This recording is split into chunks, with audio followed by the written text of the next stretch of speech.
ほとんどの登山者、クマスプレー持ってない。こんにちは、ドローン空撮旅人のトギです。今回はですね、私まだそんな登山者としては初心者なんですけど、一応大体1年とちょっと、本格的にやって1年とちょっとですね、その前から適当に山、結局ドローンやってると飛ばすとこがもう山しかないので、勝手に登山になったりとか、そんな本格的なものじゃないんですけど、であと、正直クマとも会ったことはないんですよ。でなので一応ね、クマに関してはやはりその登山するにあたって結構ね、単独で僕登山することが多いので、結構ねクマに関してはね調べてるんですよ、実際言うと。そういったことでこれがまたもしね、皆さんの、命に関わることなんで、プラスになればとは思ってるんですけど、でね、やっぱし調べたら調べるほどすごい分からなくなってくるんですよね。やっぱし向こうも生き物なんで、その個体によってその動きがパターンが違ってくるので、なかなか難しいですよね。その中でもある程度、これが正解なんて違うかなっていう、正解とは断言はできないんですけど、ある程度これが正解なのかなっていうのを言っていきたいなと思いますので、間違えてるやろうって思いはる方もあるかもわかんないですけど、もしなんかこれがこういうふうなことの方がいいん違うかって思うんでしたら、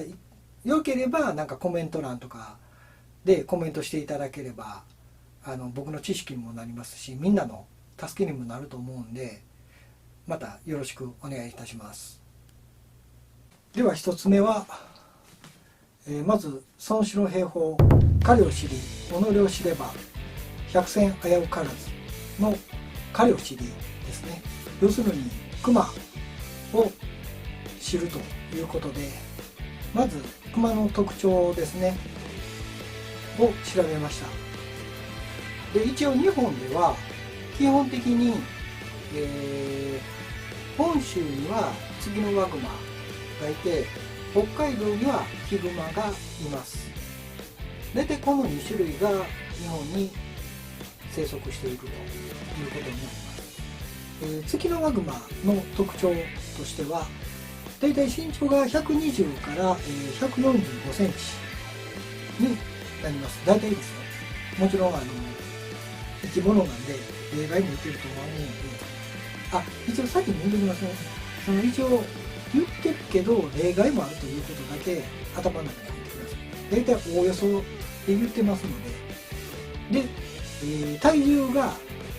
40キロから130キロになります。だから120から145でちょっと小柄やんと思うけど、体重が結構あるんですよ。なので要するに横幅が結構太い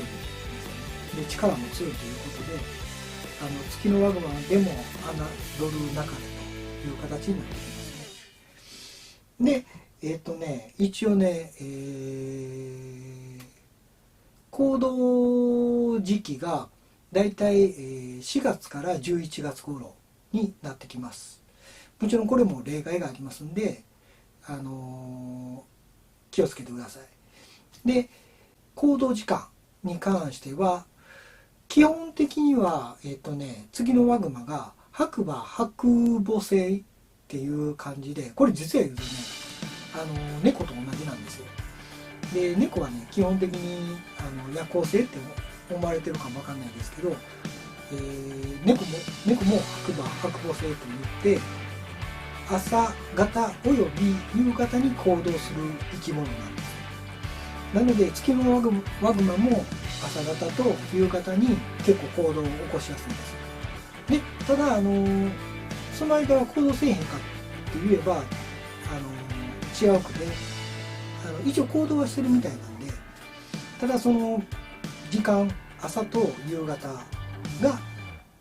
結構活発ということで、気をつけてください。ヒグマに関してはだいたい結構大きくて 1.4 から 2.8 メーターほどになってきます。1.5 から3メーターほどと考えていただければと思います。体重が結構 80kg から 600kg、 かなりでかいですね。でやっぱり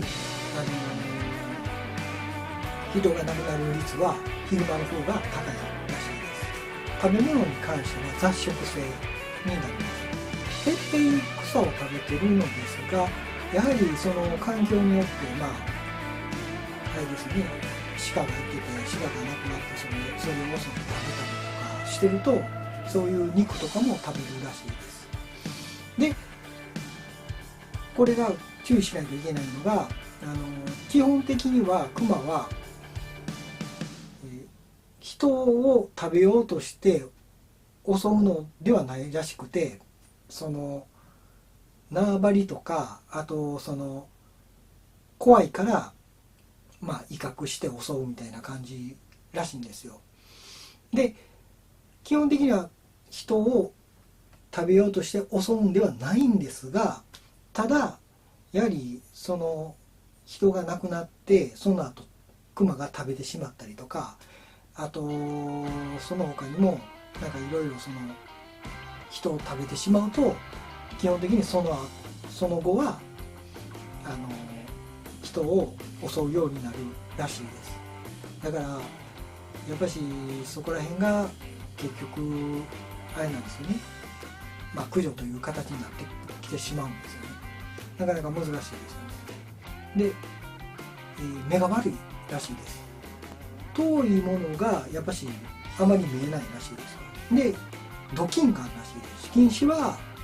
めちゃくちゃ近いのが見えるらしいんですよ。クマってなんかね、左右の動きにすっごい敏感らしいんですよ。左右の動きに敏感で、この前後の動きにはちょっと鈍いそうなんですよ。だから横になんか動いたりとかすると結構敏感になるらしいです。めちゃくちゃ残念なことがあって、そのまだ目に関してなんですけど、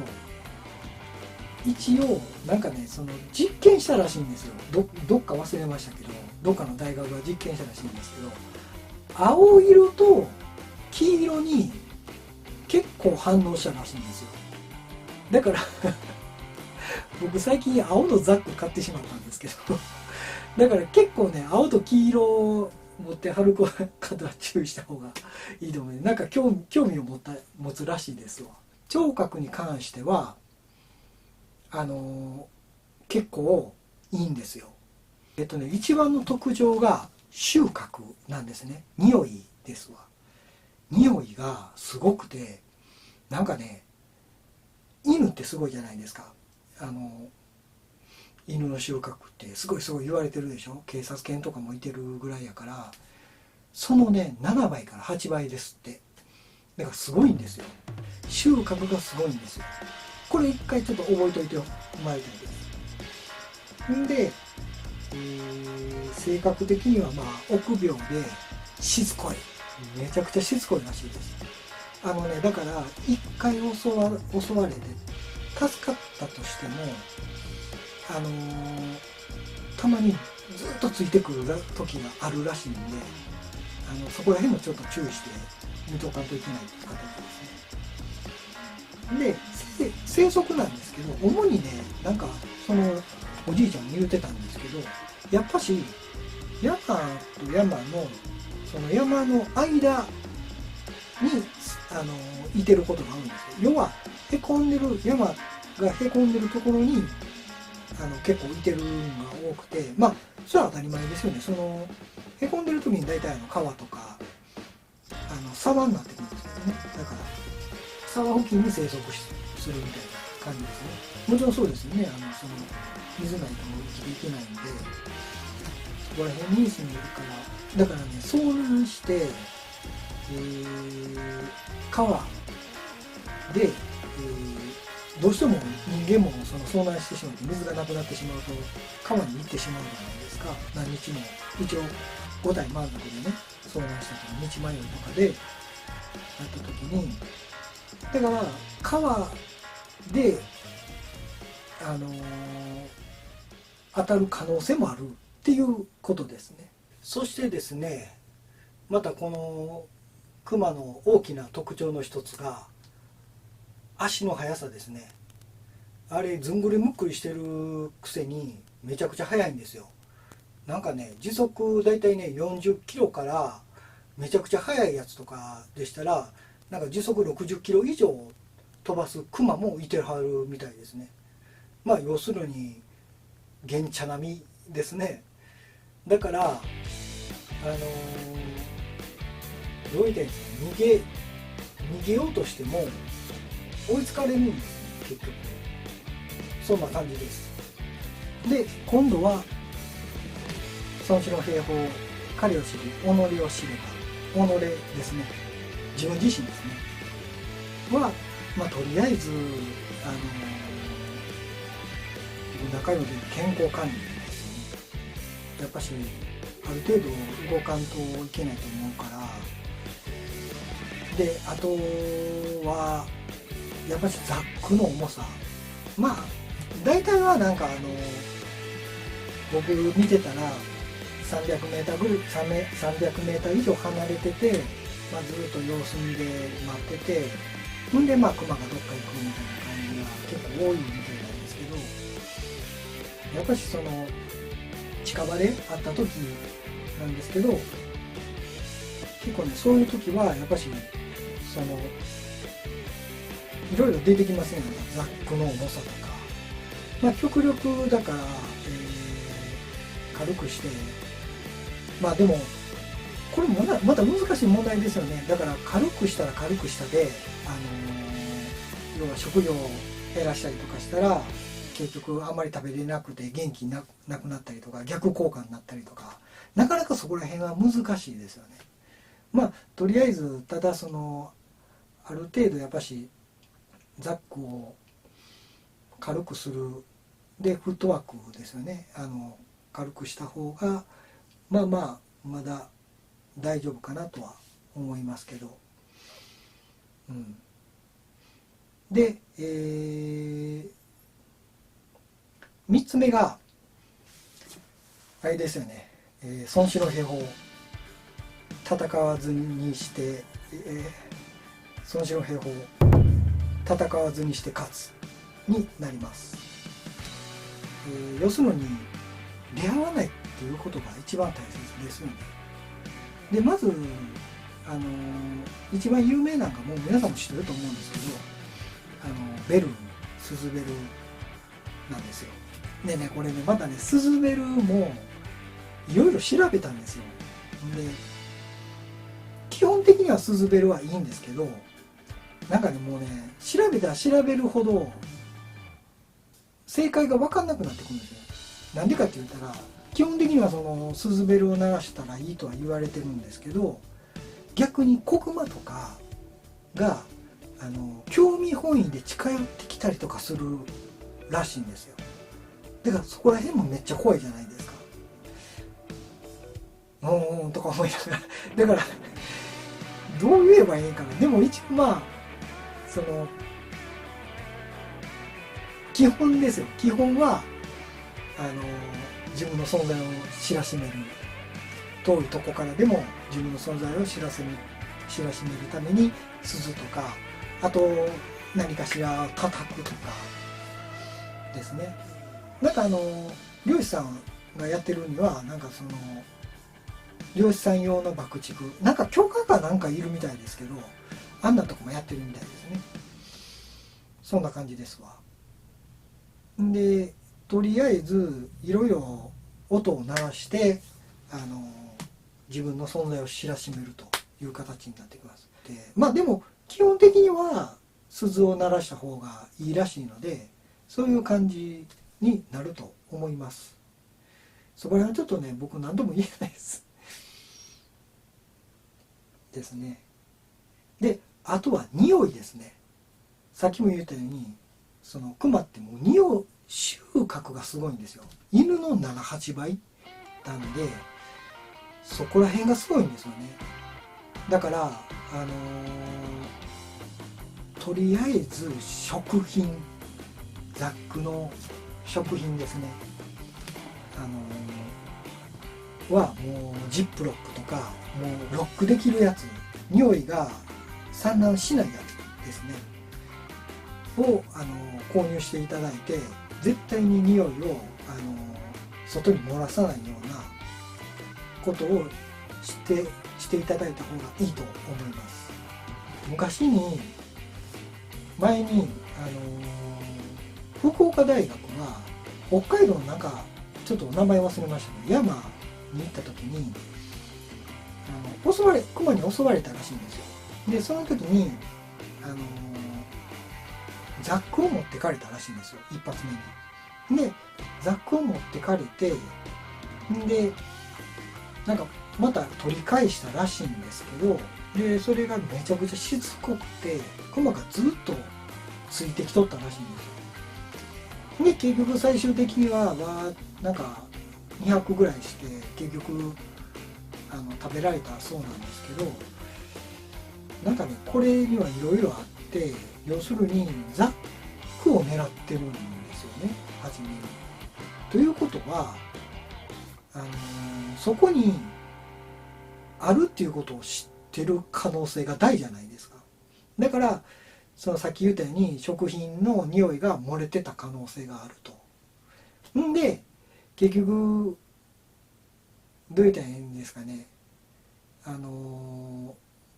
取り返したらしいんですけど、その時点でかなりやばいですよね。でずっとなんかねもうほんまにしつこいんですって、熊ってもうずっとついてきたりとかするらしいんで。だからそうそう、あと子グマにあったらもう大注意ですよ。特に子グマとかその母グマがすっごい守ろうとしてなってるんで、結構襲われる率が高くなるらしいんで、近くとかやったら気ぃつけて、子グマいてたらもう絶対に離れた方がいいと思う。で福岡大学でその可能性としてザックを狙ってるから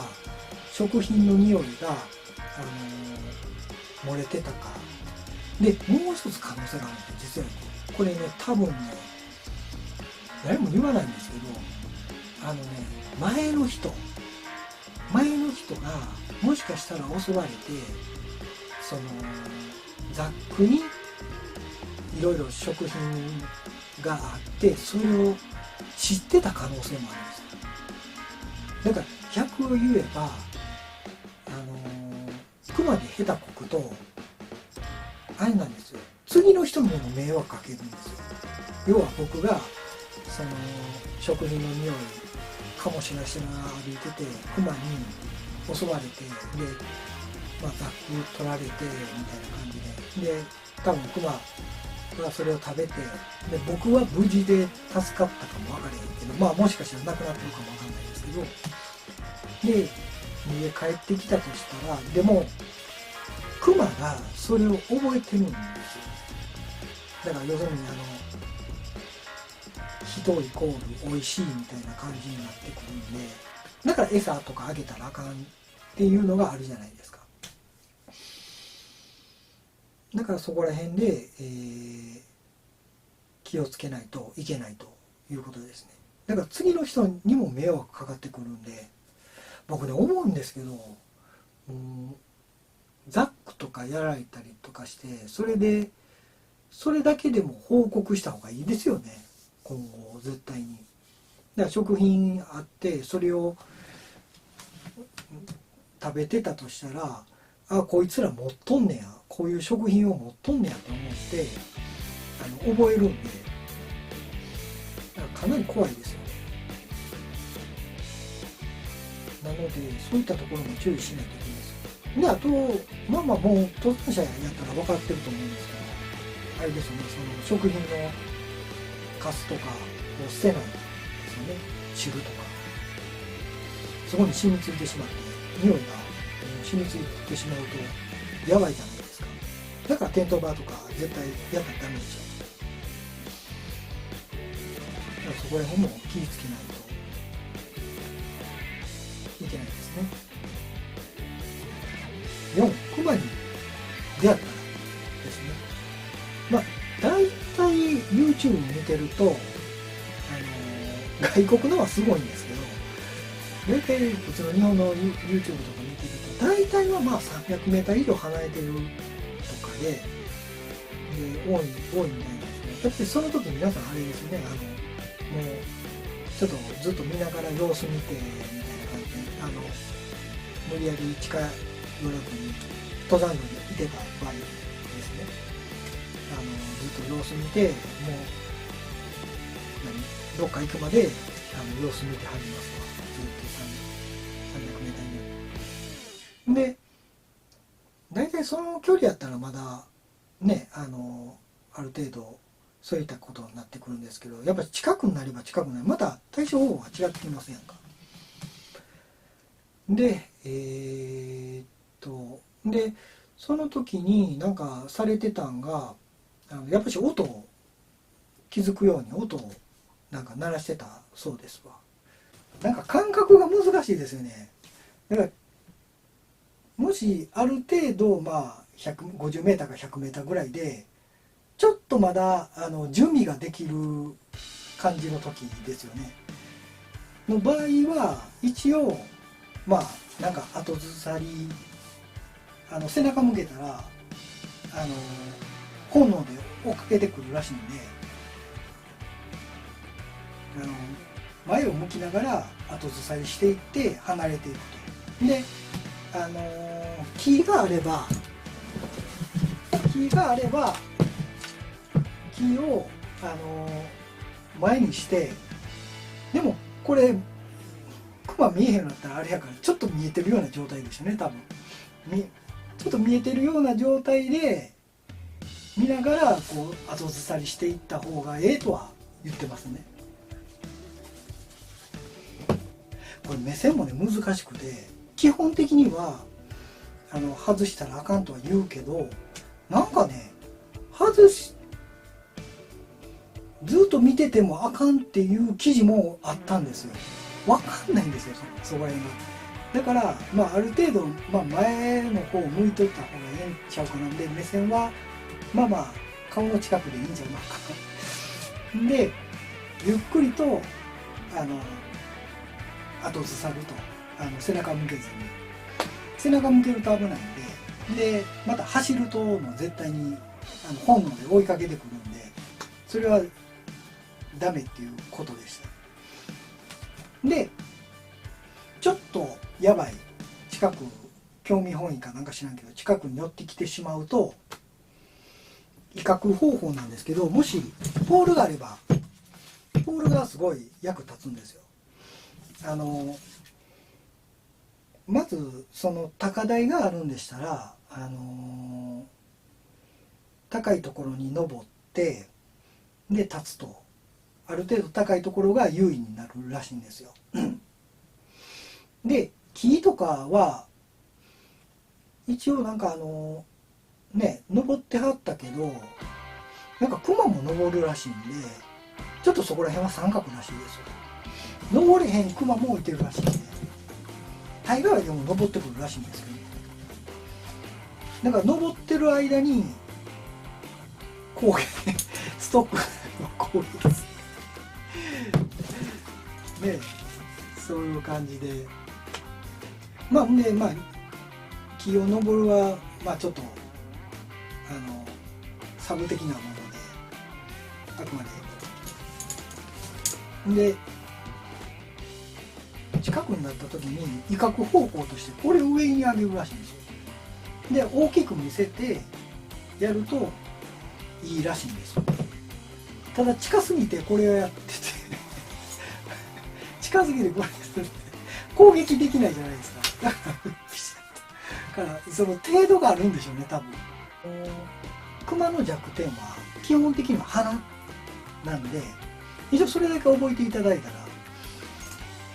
と思います。基本的には鼻らしいんですよ。だからって鼻殴ろうとしてそのまま口の中にバコッて入ったら怖いですし、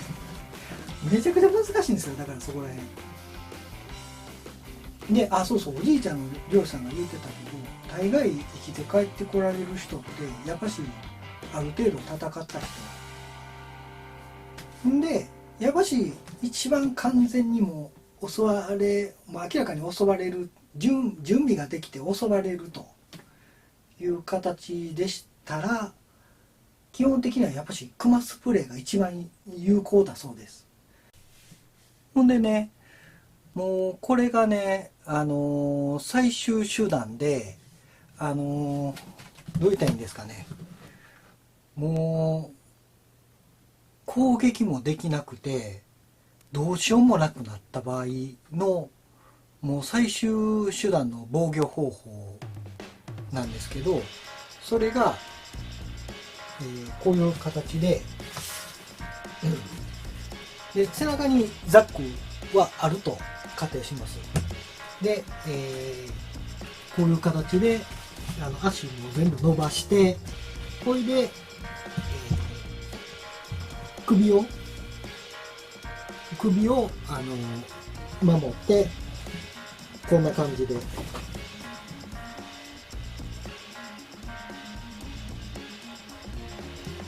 こういった形で防御して寝ます。これがもう最終手段で何もできない時にこういう体勢をとってください。そのクマ対策の講習とかで言うてはりましたわ。だから最終手段がそんな感じです。もう何もできない時の形態ですね。こう背中を向けて、で首を守って、でかつ顔とかこういう形で守って、でもうやり過ごすっていう形ですね。だからクマスプレー1万円でしょ。1万円で結構高いんで、7000円から1万円ぐらいだったんで、期間もあるんですよ、あれ確か2、3年でダメになるで。だからあれが結構ね、維持費が結構大変なんですね。で僕がおすすめしたいのがあくまでですよ、あくまでないよりかはマシっていうことで、一応この防犯スプレーを僕は持ってった方がいいかな。特に女子の方は持ってった方がいいかなとは思います。なんか僕みたいな変なおっさんとかもね、近くにいててへへへみたいな感じでピシッできませんか。だからこれで中も同じみたいですね。唐辛子成分も同じ。ただやっぱりちっちゃい分範囲はクマスプレーと範囲全く違ってくる。でもないよりかはマシじゃないですか。ないよりかはマシやから持っといた方がいいと思います。でこれね、実はデメリットがあって、遠い山に登山しに行くときに飛行機に乗って、だから北海道とかで飛行機に乗ったりとかするじゃないですか。そういった場合飛行機に乗せれないんですよ、スプレーっていうのが、だから爆発してしまうんですよ、気圧の問題で。だからスプレーが飛行機に乗せれないので、現地と調達するか、そんな感じですよ。でもなんかたまにないらしいんですけど、そこら辺気ぃつけて見てもらったらいいと思います。あれかな、蜂の巣スプレーも有効なんかちょっとそこら辺は分かんないですけどね。でもう一つね、これはあくまで個人的な、まだ試したことないので分かんないんですけど、この、ヘッドライトですね。もうないか。ヘッデンですね。これその攻撃とかそんなんじゃなしに頭にして、これ有効なんじゃないかな。一応だからこうしたら相手からしたらちょっと見えなくなるじゃないですか。こっちに目線合わしづらくなるでしょ。だからライトも多少その攻撃とかそんなんじゃなしに防御という形でその身を隠せるという感じでいいんちゃうかなとは思ったんです。これちょっと怖いですから分かんないですけど、やってみないと分かんないですね。逆に光で興味示してこっち来られても怖いしね。でもなんか一応猫でちょっとやってみたんですよ。ほんだらみんな眩しそうに背けたんで、まあ言うても飼い猫やからちょっと何とも言えないんですけど、なのでまあライトも一応ええんちゃうかなとか思いながら、どうでしょうね、そこらちょっと分かんないですけど。ただだから僕は防犯スプレーは僕みたいな貧乏でお金ない人はおすすめ。ないよりかはマシでしょ。ないよりはちょっと安心しすぎてないです。そんな感じです。なんかね、その撮影した時にクルーハンがなんか熊の撮影しに行って、なんか熊スプレーをやったとしてもずっとしつこくなんかいてはったらしいんです、熊。それ聞いてめっちゃ怖いなとか思って、多分ね、もしかしたらその熊あれかもわかんないですね、人食ってるかもわかんないですけどね。大概はなんか見てたらバーッシューってしたら、なんか動画見てたりとかしたら熊スプレーシューってやったらもうどっかほんまに行くんですけど、なんか YouTube で話をなんか話するやつあるじゃないですか。話する YouTube なんかそんなのを見てたら、なんかその熊スプレーやってもずっと狙ってたってしつこく。熊スプレーでも効かへんやつもんねや。もう分かってるかも分かんないですけどね、人が食えるっていうのが分かってる熊やったからしつこかったの。だからそこら辺もね、だから追い出した後もあれなんですね、見とかんといけないんですよ、いろいろと。そんな感じですわ。そんなぐらいかな。いろいろ調べた時に矛盾が生じてくるんでね、なかなか難しいんですけどね。でこれどうかなと思うんですけど、クマに食べられることを防止する方法として、これはあくまで提案であって、実際にやったことないんで分かんないんですけど、食べられることを防止する方法として、蚊よけスプレーとか何かしらスプレーを体に巻いとくっていうのはどうでしょう。一応だからクマって先ほども言ったように収穫って結構強いじゃないですか。犬の 7,8 倍っていう形で、その逆手を取って多分ね結構敏感と思うんですよ、匂いに関して。なので化学薬品っぽい匂いとか、まあクマが嫌がる匂いですねをつけとくと食べられることを防止できるんではないかなと思いました。だから蚊よけスプレーとかかけといた方がまだ可能性としては生き残れる可能性としてはありますよね。こう攻撃されたらあれやけど全然関係ないんですけど、でももしかしたらその攻撃するまでに化学薬品っぽい匂いを結構充満しとったら、もしかしたらその手前で引っ返すかもわからないんで、結構ねその身を守るためには有効なんじゃないかなとは思うんですけどね。なんか熊の嫌な匂いさえ分かったらねいいんですけど、その人に対してそんな無害で臭くないようなあれがあったらね、ほんなら大丈夫じゃないですか。ただ体に巻くことに関してあれなんですね、デメリットがあって汗なんですよね。汗で流れたりとか、汗でなんかもう全然違う匂いになったりとかしたらデメリットなんですけど、まあ服とか何でもそうですけど、多少ぐらい取っとったらもしかしたら食べられることを防止できるのかなと思ったんですけど、どうでしょう。まあこれはあくまで提案ですけど、なんかあれなんですってね、一説によれば狼のねおしっことか結構獣よけで有効とは言うんですけど、ただめっちゃ匂いきついらしいんですよ。だからそんなんやってられへんしね。まあまあそんな感じですわ。とりあえず匂いですよ。匂いで近づけさせないようにしたらいいんですよね。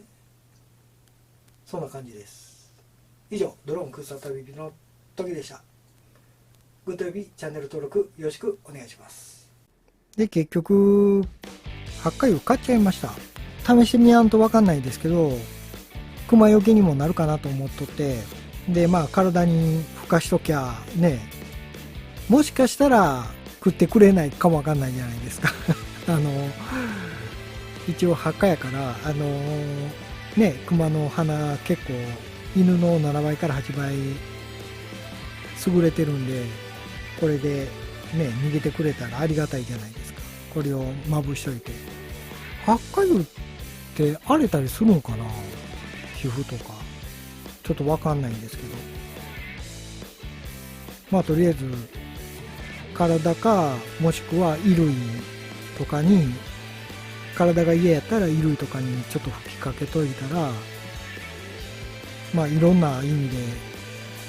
虫よけ熊よけになるかなとか思って、でねこれで一応狙い定めてやるかとか、結構ね墓のさーっていう匂いはするんで、もしかしたら効果あるんかなとか思って、とりあえず持っとこう思って、そんな感じです。これいいと思うんやけどね。